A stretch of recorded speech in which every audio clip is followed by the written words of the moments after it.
ونک خدا وکیلی جنسای ما ارزون تره یا اینا که تو فروشگاه دبی میبینی؟ جنسای شما. آره الان این چسبه 4 درهم، 4 تا 16,000 تومان میشه چقدر؟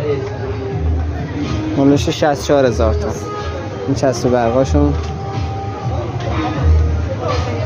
10 درهم، چون 10 تاش با هم 10 درهم 160,000 تومان، یعنی 16,000 تومان میفته.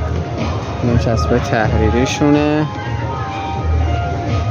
اینم چسب 5 سانتی، اینم چسب کارتونه، چسب کارتوناشونه 2.5 درهم 30 خورده میشه. اینا یاردش بالاتر 7 درهم. چسب تحریری های اینا هم تقریبا باریکتر نسبت به مال ما.